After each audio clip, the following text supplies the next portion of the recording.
अगह अपने मौत से कोई बशर नहीं, अगह अपने मौत से कोई बशर नहीं, समन हो परस्तो बल्कि खबर नहीं। मौत का सिन कुल्लु नासिन शारिबू, कब्र बैतिन कुल्लु नासिन दाखिलू, बलगल उला बि कमाली, कशफत दुजा बि जमालिही, हसनत जमिया खिसालिही, सल्लु अलैहि वाली। पागल मन आमार तुमी करला, गिया करला रे सुखेर घर। पागल मन आमार तुमी करला, गिया करला रे बारी घर। अपर तलाय बाती जले, अपर तलाय बाती जले, নিচ তলাতে অন্ধকার তুমি কারলা, গিয়া করলা রে সুখের ঘর। পাগল মন আমার তুমি কারলা, গিয়া করলা রে বাড়ি ঘর। ডানে বামে দেখো হে মন, ছোট বড়র মৃত্যু বরণ। তওবা করে হও যে খাঁটি, তওবা করে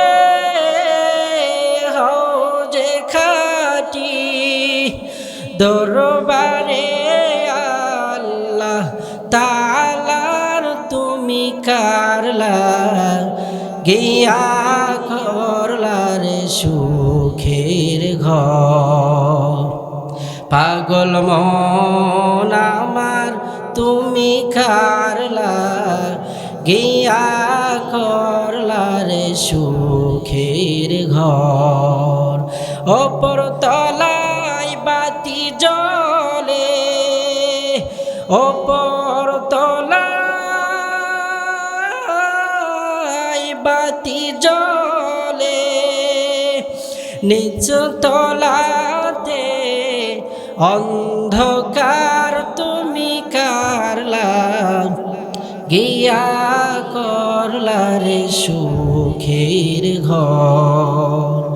পাগল মন আমার তুমি কারলা, গিয়া করলা রে বাড়ি ঘর। আলহামদুলিল্লাহ, আজকের এই বিশাল ইসালে সব সভায় সম্মানিত সভাপতি, প্রধান অতিথি, বিশেষ অতিথিবৃন্দ, আজকের এই মাহফিল অক্লান্ত পরিশ্রম করে যারাই সাজিয়েছেন, আল্লাহ পাক সকলের সকল শ্রমকে জান্নাতের বিনিময়ে কবুল করেন, সকলেই বলে আমিন। আমি কোরআনুল কারীমের আয়াতের মধ্য থেকে একটি আয়াত কারীমা তেলাওয়াত করেছি। নবী করিম সাল্লাল্লাহু আলাইহি ওয়াসাল্লামের হাদিসের মধ্য থেকে হাদিস পাঠ করেছি, তেলাওয়াতকৃত আয়াত ও হাদিসকে সামনে নিয়েই সবাইয়ের সংক্ষিপ্ত পরিসরে কিছু কথা বলার চেষ্টা করব ইনশাআল্লাহ। যে আয়াতে কারিমা তেলাওয়াত করেছি, আয়াতে আল্লাহ পাক বর্ণনা করেন কুল্লু নাফসিন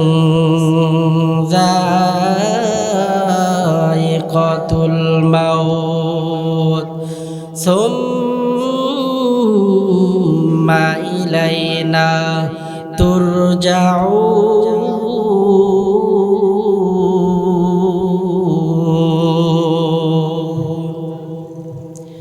আল্লাহ রাব্বুল আলামিন মহাগ্রন্থ পবিত্র কোরআনুল কারীমের মধ্যে বর্ণনা করেন, কুল্লু নাফসিন যায়িকাতুল মাউত, প্রত্যেক নফসকে, প্রত্যেক জানদার প্রাণীকেই মৃত্যুর স্বাদ আস্বাদন করতে হবে।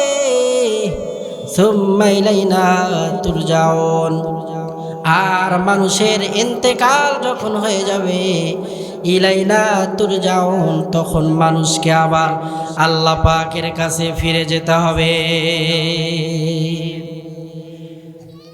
আমার ভাইরা, দুনিয়াতে আমরা বেঁচে আছি, এটা অনিশ্চিত, মৃত্যুবরণ করতে হবে, এটাই হলো সুনিশ্চিত।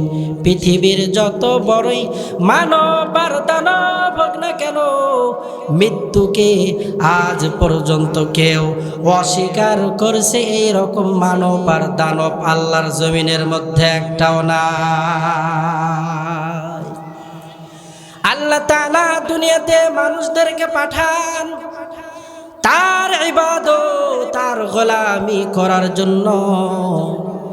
মানুষের দুনিয়াতে থাকার সময় শেষ হয়ে গেলে মালাকুল মাউত মানুষের সামনে সে দণ্ডায়মান হয়ে যায়, দাঁড়িয়ে যায়। মানুষ তখন দুনিয়া থেকে কবরের বাড়িতে চলে যায়। আমার ভাইরা, ভালো মতো খেয়াল করেন, আমরা বর্তমান দুনিয়ার জমিনে বসবাস করছি। একটা সময় আল্লাহ তাআলা আমাদেরকে আলমে আরওয়াহতে রেখেছিলেন।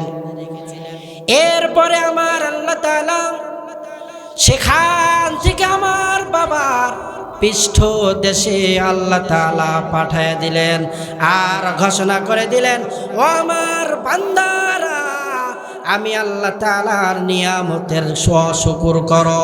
আমি আল্লাহ তাআলার নিয়ামতের শুকর আদায় করো না। অথচ বান্দা, তুমি ছিলে ওই বঙ্গোপসাগরের ওই সুস্বাদু মাছের মধ্যে, তুমি ছিলে যমুনার ওই বোয়াল মাছের মধ্যে, তুমি ছিলা রাজশাহীর বড় বড় আমের মধ্যে। ও বান্দা, তুমি তো ছিলা ওই আমেরিকার দামি দামি খাবারের মধ্যে। ও বান্দা, তুমি তো ছিলা ওই কাশ্মীরের বড় বড় বেদেনা ও আনারের মধ্যে। তুমি তো ছিলা বগুড়ার দইয়ের মধ্যে। ও বান্দা, তুমি ছিলা ওই নাটোরের কাঁচা গোল্লার মধ্যে। ও বান্দা, তুমি ছিলা এইরকম ভাবে ওই দামি দামি খাবারের মধ্যে। বান্দা, তুমি তো ছিলা ওই চমচমের মধ্যে। আমি আল্লাহ তাআলা তোমার বাবাকে সব নিয়ামতগুলো খাওয়াইয়া আমি রব তোমার বাবার পৃষ্ঠদেশে দিলাম। সেখান থেকে তোমার বাবার মায়ের মিলনের মাধ্যমে আমি আল্লাহ তাআলা তোমার মায়ের গর্ভে তোমাকে পাঠালাম। ও বান্দা, তুমি কি জানো, 10 মাস 10 দিন আমি রব তোমাকে তোমার মায়ের গর্ভে খাওয়াইছি। ও বান্দা, তোমার মায়ের গর্ভ থেকে তুমি দুনিয়ার জমিনে আসতো। এই দুনিয়ার জমিন থেকে একদিন তোমাকে আমাকে বিদায় নিতে হবে। মালাকুল মউত সামনে এসে দাঁড়িয়ে যাবে। সবার সব ব্যস্ততা ওই সময় শেষ হয়ে যাবে। আমার আপনার ভেতর থেকে জানটা নিয়ে মালাকুল মউত উড়াল দিবে। এরপরে কবরের বাড়ির দিকে আমি আপনি চলে যাইতে থাকবো। আবার এই কবরের বাড়িতে থাকার সময় শেষ হয়ে গেলে আল্লাহ রব্বুল আলামিন আমাদেরকে এই কবরের বাড়ি থেকে আবার ওই হাসরের ময়দানে উঠাবে। আমার আপনার ইন্তেকাল হবে, মৃত্যু হবে। সঙ্গে সঙ্গে আমার আপনার কাছের মানুষগুলো ওই মাটির কবরের ভিতরে রেখে আসবে। কথা বলেন ঠিক কিনা? একদিন মাটির ভিতরে হবে ঘরে, মন আমার কেন বাঁধো দালান ঘর, এ মন আমার কেন বাঁধো দালান ঘর। প্রাণ পাখি উড়ে যাবে পিঞ্জর ছেড়ে, ধরা তুমি সবই রবে, তুমি যাবে চলে। সব পরে রবে দুনিয়ায়, কিন্তু আমি আপনার দুনিয়াতে থাকবো না। দুনিয়ার থেকে বিদায় নিয়ে একদিন আমাকে আপনাকে চলে যেতে হবে। আমার ভাইরা, মানুষগুলো যখন ইন্তেকালের পরে কবরে থাকবে, আল্লাহ তাআলা ইসরাফিল আলাইহিস সালামের দুইটা সিংহার ফুৎকারের মাধ্যমে ইসরাফিল আলাইহিস সালাম তার সিংহায় ফুৎকার দিবে। সঙ্গে সঙ্গে মানুষগুলো কবর থেকে উঠে ওই কিয়ামতের ময়দানের দিকে দৌড়াইতে থাকবে। আমার ভাইরা, ওই কিয়ামতের মাঠ বড় ভয়ঙ্কর।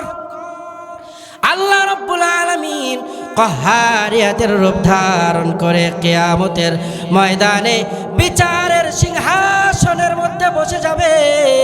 কেউ আল্লাহ পাকের হাবিবের সামনে দাঁড়ানোর মতো থাকবে না। কিয়ামতের ময়দানে আল্লাহ তাআলা ডাক দিয়ে বললেন, আল কারিয়া মাল কারিয়া ওয়া মা আদরাকা মাল কারিয়া। আবার আল্লাহ তাআলা বললেন, ইযা যুলজিলাতিল আরদু জিলজালাহা, এমন একটা জালজালা পয়দা হবে। আল্লাহ তাআলা ডাক দিয়ে বলেন, ইয়া আইয়ুহান নাসুত্তাকু রাব্বাকুম ইন্না জালজালাতাস সাআতি শাইউন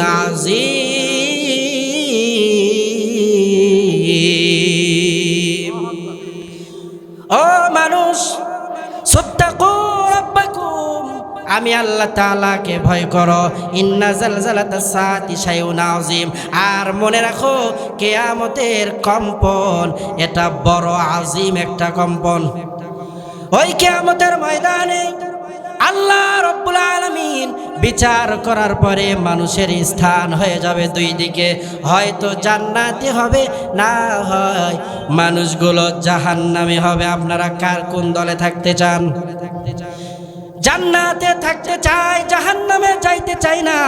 যদি আমরা জান্নাতে যাইতে চাই তাহলে আমাদেরকে প্রত্যেক মাগরিবের নামাজের পরে আর ফরজ নামাজের পরে, ফজরের নামাজের পরে দৈনন্দিন একটি আমল আছে, করতে হবে। আল্লাহর হাবিব বলেন, আল্লাহুম্মা আজিরনি মিনান নার। কোন ব্যক্তি যদি মাগরিবের নামাজের পরে 7 বার এই দোয়াটা পড়ে, তাহলে আল্লাহ তাআলা তাকে কবরের আযাব থেকে পরিত্রাণ দান করবে। সুবহানাল্লাহ বলে। আমার ভাইরা, আল্লাহ রাব্বুল আলামিন ওই কিয়ামতের ময়দানে ইনসাফের বিচার করবেন, এক চুল পরিমাণ নড়চড় হবে না। আল্লাহর হাবিব বর্ণনা করেন, যেই ব্যক্তি মাগরিবের নামাজের পরে আল্লাহুম্মা ইন্না নাসআলুকা রিদাকা ওয়াল জান্নাতাল ফিরদাউস, এই দোয়াটি পাঠ করবে, আল্লাহ রাব্বুল আলামিন ওই ব্যক্তিকে মৃত্যুবরণ করার সঙ্গে সঙ্গে জান্নাতের মেহমান বানিয়ে দেবে। সুবহানাল্লাহ বলে। আমার ভাইরা, দুনিয়াতে থাকার সময় যখন শেষ হয়ে যাবে, মালাকুল মউত সামনে এসে দাঁড়িয়ে যাবে। এক মুহূর্তের ব্যবধানে আমার আপনার সব পরিচয় হারিয়ে যাবে। এক মুহূর্তের ব্যবধানে আমার আপনার সব পরিচয় শেষ। কে ডাক্তার? আপনি ডাক্তার হন, ইঞ্জিনিয়ার হন, প্রফেসর হন, আর এমপি, মন্ত্রী, সরকার, জনগণ, পীর, মুরিদ, ইমাম হন, খতিব হন, আপনার সব পরিচয় শেষ। কারণ মালাকুল মউত আমার আপনার সামনে এসে দাঁড়িয়ে গিয়েছে। কিছুক্ষণ পরে আমার ইন্তেকাল হয়ে যাবে, আমার জানটা নিয়ে মালাকুল মউত উড়াল দিবে। কখন কার মরণ আসবে কারো জানা আছে? আমাদের কারো জানা নাই যে কখন কার মরণ আসবে। আসবে মরণ কখন কোথায় কারো জানা নাই। আসবে মরণ কখন কোথায় কারো জানা নাই। জানাজার নামাজের আগে নামাজ পড়ো ভাই, তোমার জানাজার নামাজের আগে নামাজ পড়ো ভাই। আমার আপনার জানাজার নামাজ দাঁড়িয়ে যাবে। আজকের অবস্থাটা এতটাই ভিন্ন যে এতদিন আপনি ইমাম সাহেবের পিছনে নামাজ আদায় করতেন, ইমামের পিছনের লোক ছিলেন। আজকে আমার আপনার অবস্থাটা এতই করুণ, আজকে আমার আপনার অবস্থাটা এতটাই জটিল আর কঠিন যে আজকে আপনি ইমাম সাহেবের সামনে, ইমাম সাহেবের সামনে, ইমাম সাহেবের সম্মুখে ওই খাটিয়ার মধ্যে শোয়া, ওই সময় আমার আপনার জন্য সফল কাম হবে যদি আমি আপনি দুনিয়াতে বেঁচে থাকতে ইমাম সাহেবের পেছনের কাতারের লোক হই। আর যদি ইমামের পিছনের কাতারের লোক না হই, তাহলে ইমামের সামনে যখন যাবেন তাহলে আপনার জিন্দেগিটা বুঝতে হবে আপনার এই যাত্রাটা অবশ্যই শুভ নয়, অশুভ। কারণ আপনি দুনিয়াতে ইমামের পিছনের লোক ছিলেন না, আপনি নামাজি ছিলেন না। নামাজের আজান হয়ে যায়, আজকে আমাদের কানের মধ্যে নামাজের আজানের আওয়াজ ঢোকে, কিন্তু আমাদের কানে আজানের আওয়াজ ঢোকার পরে আমরা মসজিদমুখী হই না। জহরের নামাজের আজান আমার আপনার কানে ঢোকে, আসরের আজান ঢোকে, মাগরিবের আজান ঢোকে, এশারের আজান ঢোকে, কিন্তু আমি আপনি নিজেকে মসজিদমুখী করতে পারি না। কথা বলেন ঠিক কিনা? নামাজ আদায় করতে হবে। আল্লাহ পাকের হাবিব উম্মতের জন্য কান্না করেছে আর বলেছে, উম্মত নামাজ আদায় করো, নামাজ আদায় করো, নামাজ। আল্লাহ পাকের হাবিবের শেষ কথা ছিল আসসালাত, আসসালাত। উম্মত নামাজ আদায় করো। এজন্য বলি, আজান শুনে থাকো যারা বিছানা, তাদের জন্য কান্দেন নবী মদিনায়, তাদের জন্য কান্দেন নবী মদিনায়। ওই নবীর জন্যে কি মায়া লাগে না, হাইরে উম্মত নামাজ কেনে পড়ো না, হাইরে মানুষ নামাজ কেনে পড়ো না। আমাদেরকে নামাজি হতে হবে। যদি আমরা নামাজি না হই, তাহলে আল্লাহ পাকের আদালতে হিসাব দেওয়া আমার আপনার জন্য সহজ হবে না। কিয়ামতের ময়দানে আল্লাহ পাকের হাবিব বলেন, আউয়ালু মা ইউহাসাব বিহিল আবদু ইয়াউমাল কিয়ামাতি আস-সালাহ। কিয়ামতের ময়দানে মানুষের থেকে নামাজের হিসাব সর্বপ্রথম নেওয়া হবে। যদি কোনো ব্যক্তি নামাজের হিসাবে পাস করে, ভিন্ন আমলের হিসাব নেওয়া হবে। আর যদি নামাজের হিসাবে ফেল করে, তাহলে তার থেকে ভিন্ন আর কোনো আমলের হিসাব নেওয়া হবে না। তার কবরটা হয়ে যাবে জাহান্নামের আগুনের গর্ত। এজন্য আমাকে আপনাকে নামাজি হতে হবে মৃত্যুর আগে। কখন কার মৃত্যু হবে জানা নেই। মালাকুল মউত সামনে এসে দাঁড়িয়ে যাবে, এক মুহূর্তের ব্যবধানে আমার আপনার সব শেষ হয়ে যাবে। সব নাম শেষ, সব খ্যাতি শেষ, সব মান মর্যাদা সব মাটির সঙ্গে ধূলিসাৎ হয়ে যাবে। কে ডাক্তার, কে ইঞ্জিনিয়ার, কে সরকার, কে জনগণ, কে ইমাম, কে খতিব, কে পীর, কে মুরিদ, সবার সব পরিচয় হারিয়ে যাবে। এখন আমার পরিচয় হলো আমি লাশ, কারণ আমার মধ্যে আর প্রাণ পাখি নেই। কি নেই? আমার মধ্যে আর প্রাণ পাখি নেই। এখন আমার আপনার নাম হয়ে যাবে লাশ। একদিন আমার নাম হবে লাশ, একদিন আমার নাম হবে লাশ। নিচে মাটির বিছানা, ওপরেতে বাস। নিচে মাটির বিছানা ওপরে দেবাস, যেদিন আমি হব লাশ, যেদিন আমি হব লাশ, একদিন আমার নাম হবে লাশ, একদিন আমার নাম হবে লাশ। হবে কি না? জানটা নিয়ে মালাকুল মউত উড়াল দেওয়ার সঙ্গে সঙ্গে আমার আপনার নাম দাঁড়িয়ে যাবে। আপনি লাশ, আমি লাশ। যেই সন্তান, যেই বিবি বাল বাচ্চার জন্য আপনি এত কিছু করলেন, নিজের জীবনটাকে শেষ করে দিলেন খাটতে খাটতে, সকাল থেকে সন্ধ্যা পর্যন্ত নিজের ঘাম ঝরিয়ে টাকা উপার্জন করে যেই সন্তান, যেই বিবি, যেই নাতিদের জন্য আপনি সঞ্চয় করে গেলেন, আপনার ইন্তেকাল হয়ে যাওয়ার সঙ্গে সঙ্গে আপনার সন্তান বলবে যে আমার বাবারে তাড়াতাড়ি ঘর থেকে বাহির করো, কারণ আমার সন্তান তার দাদারে দেখে বড় ভয় পায়। কথা বলেন ঠিক কিনা? কার জন্য কি করলেন? জানটা বের হয়ে যাওয়ার সঙ্গে সঙ্গে যাদেরকে আপন মনে করছিলেন তারা সবাই এখন পর। আমার ভাইয়েরা, আপন মানুষগুলোই মসজিদের দিকে দৌড় মারবে, আর ইমাম সাহেবকে বলবে, ও ইমাম সাহেব, আমার বাবা ইন্তেকাল করছে, আমার বাবার নামটা ওই মাইকে এলান করে দেন। আমার আপনার অবস্থাটা বড় খারাপ, কারণ আমার সন্তান, আমার মৃত্যুর খবর ওই মাইকে জনগণের মধ্যে, এই পুরা গ্রামের মধ্যে ছড়ায় দিচ্ছে। কথা বলেন ঠিক কিনা? একদিন তোমারি নাম মসজিদে হবে এলান, একদিন তোমারি নাম মসজিদে হবে এলান। তৈরি থেকো, তৈরি রেখো কবরের মাল সামান, একদিন তোমারি নাম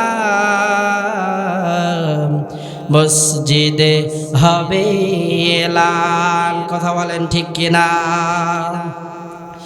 আমার ভাইরা, আমার আপনার নাম ওই মসজিদের মাইকে এলান হয়ে যাবে। কাছের মানুষগুলো আমার আপনার জন্য কবর খুঁড়তে যাবে। ওই কবর বড় ভয়ানক জায়গা। আম্মা জান খাদিজা রাসূল করিম সাল্লাল্লাহু আলাইহি ওয়াসাল্লামের হাতটারে শক্ত করে ধরে ডাক দিয়ে বলে, ওগো প্রাণের স্বামী আমার, ওগো রাহমাতুল লিল আলামিন, আপনি আমাকে ওয়াদা দেন, আমার ইন্তেকাল হয়ে যাওয়ার পরে আপনার ওই পরনের জুব্বা দ্বারা আমি খাদিজারে দাফন দিবেন, আমি খাদিজারে কাফনের কাফন পরাবেন, আমার জন্য নতুন কোনো কাফনের কাফন ক্রয় করবেন না গো নবী। আল্লাহর হাবিব বললেন, কেন কেন? আম্মা জান খাদিজা বললেন, ওগো প্রাণের স্বামী আমার, আপনি তো রাহমাতুল লিল আলামিন, হাবিবে কিবরিয়া, আপনার ওই পরনের জুব্বা যদি আমার শরীরে জাহান্নামের ফেরেশতারা দেখে, জাহান্নামের আগুনগুলো দেখে, তাহলে আমার বিশ্বাস রাহমাতুল লিল আলামিনের জুব্বার কাপড় ভেদ করে আমি খাদিজার শরীরটা পরাইতে পারবে না। আমার হাওয়া বলে। আল্লাহর হাবিবকে আবারও হাত চাপটে ধরে বললেন, ওগো প্রাণের স্বামী আমার, আপনি আমাকে ওয়াদা দেন, আমার কবরের মধ্যে আপনি আমার নিজ কুদরতি হাত দ্বারা নামাবেন। আর ওগো নবী, ওই কবরের মধ্যে 3টা সওয়াল জবাব হবে, আপনি পাশে থেকে আমার সওয়াল জবাবের উত্তরগুলো দিয়ে দিয়েন। আল্লাহর হাবিব নিজের হাত দ্বারা কবরের মধ্যে শোয়াইলেন। আল্লাহর হাবিব নিজে কবরের ভেতরে মাটি চাপা দিয়ে কবরের কিনারায় দাঁড়িয়ে রইলেন। জিবরিল আমিন বলে, ওগো আল্লাহর হাবিব, আপনি এখানে কেন দাঁড়িয়ে আছেন? আবু বকর ডাকতে বলে, ওগো আল্লাহর হাবিব রাহমাতুল লিল আলামিন, আপনি চলেন আমাদের সঙ্গে বাড়িতে চলেন। আল্লাহর হাবিব ডাকতে বলে, আবু বকর তুমি আমার ছোট কালের বন্ধু, আর খাদিজা আমার সবচাইতে কাছের সঙ্গিনী। খাদিজাকে ছাড়া আমি এই মক্কার মধ্যে ওপেন হতে পারি নাই। ওগো এই খাদিজা আমাকে ছয়টা সন্তানের বাবা বানিয়েছে। এই খাদিজারে রেখে আমি কেমনে ঘরে যাই? আবু বকর তুমি চলে যাও। জিবরিল আমিন বললেন, ওগো পয়গম্বর, খাদিজার প্রশ্নের জবাব দেওয়ার জন্য আপনি কবরের পাশে দাঁড়িয়ে আছেন, বসে আছেন। আল্লাহর হাবিব শুনে রাখেন, শুনে রাখেন, ওই খাদিজার কবরের সওয়ালের জবাব স্বয়ং আল্লাহ রব্বুল আলামিন দিয়ে দিবে। সুবহানাল্লাহ বলেন। আল্লাহর হাবিব খাদিজার লাশের মুখটা পশ্চিম দিকে ঘুরিয়ে দেয়, কিন্তু লাশটা বারবার আসমানের দিকে ফিরে যায়। আল্লাহর হাবিব তিনবার এরকম করার পরে আল্লাহর হাবিবের চেহারাটা লাল লাল হয়ে গেছে, চক্ষু দুটো লাল বর্ণের হয়ে গেছে, চক্ষু দিয়ে দর দর দর দর দর দর করে পানির ফোঁটা পড়ে। আল্লাহ তাআলা ডাকতে বলল, ওগো হাবিব, চিন্তা করার কোনো কারণ নাই। আমার খাদিজা রে আমি আল্লাহ তাআলা এত ভালোবাসি, এত ভালোবাসি, আমার ঘরের দিকে খাদিজার চেহারা থাকবে এটা আমি রব মেনে নিতে পারি না গো নবী। স্বয়ং ওই ঘরের মালিক আমি, রবের দিকে খাদিজার চেহারা থাকবে। সুবহানাল্লাহ বলেন। ফেরেশতারা বড় পাগল হয়ে গেছে, আল্লাহ তাআলা নিজেও ব্যাকুল হয়ে গেছে খাদিজার চেহারা দেখার জন্য। সমস্ত ফেরেশতাগুলো ব্যাকুল হয়ে আসমানের মধ্যে অপেক্ষা করছে, আর ডাকতে বলছে, ওগো মালিক, ও খালিক, আপনার হাবিবের স্ত্রী খাদিজাকে দেখার জন্য আমরা শুধু আপনার রব নয়, আমরা ফেরেশতারাও ব্যাকুল হয়ে আছি। সুবহানাল্লাহ বলেন। ওই কবরে মানুষকে তিনটি প্রশ্ন করা হবে। মান রব্বুক, তোমার রব কে? কোনো ব্যক্তি যদি উত্তর দিতে পারে, সঙ্গে সঙ্গে আবার প্রশ্ন করা হবে, তোমার দিন কি? বলে, আমার দিন হলো ইসলাম। ইসলাম আমার ধর্ম, মুসলিম আমার পরিচয়, আল্লাহ আমার প্রভু, আমার নাহি নাহি ভয়, আমার কিসের শঙ্কা, কোরআন আমার ডঙ্কা। ইসলাম আমার ধর্ম, মুসলিম আমার পরিচয়। কথা বলেন ঠিক কি? আমাদের পরিচয় কি? আমাদের পরিচয় হলো আমরা মুসলিম, আমাদের পরিচয় হলো আমরা মুমিন, আমাদের পরিচয় হলো আমরা বিশ্ব নবীর সর্বশ্রেষ্ঠ নবীর সর্বশ্রেষ্ঠ উম্মত। কথা বলেন ঠিক কিনা? এরপরে আমাদের পরিচয় আমরা বাঙালি। কথা বলেন ঠিক কিনা? আমরা বাঙালি। এরপরে আমাদের পরিচয় কেন আমরা বাঙালি? এদেশে আমরা বসবাস করি। দীর্ঘ 9টি মাস যুদ্ধ করার পরে আবারও নতুন করে 5 তারিখে আমরা যুদ্ধ জেহাদ করে এদেশটাকে আবার আমরা নতুন করে স্বাধীন করেছি। দেশের প্রতি আমাদের ভালোবাসা কম না বেশি? বেশি। এই জন্যই অনেক ভাইরা দেশের জন্য জান দিয়েছে, প্রাণ দিয়েছে। দেশপ্রেম এটাও ইমানের একটা অংশ। এটাও ইমানের কি? যারা বলে যে দেশপ্রেম কি কোরআনে আছে, কোরআনে কি রাজনীতি আছে? রাজনীতিটা ইসলামটা জুড়েই রাজনীতি, আর রাজনীতিটা জুড়েই ইসলাম। কথা বলেন ঠিক কিনা? কোরআনে রাজনীতি খুঁজে পাবো না। কোরআনে রাজনীতির কথা আল্লাহ তাআলা 903 জায়গায় বলেছে। নামাজের কথা আল্লাহ তাআলা 82 জায়গায় বলেছেন। হজের কথা আল্লাহ পাক 1 জায়গায় বলেছেন। রোজার কথা আল্লাহ তাআলা 1 জায়গায় বলেছেন, সেটা তোমার চোখে পড়ে। আর রাজনীতির কথা তোমার চোখে পড়ে না। বুঝতে হবে তোমার চাইতে বড় বাটপাড়ার এই দেশে কেউ নাই। কথা বলেন ঠিক কিনা?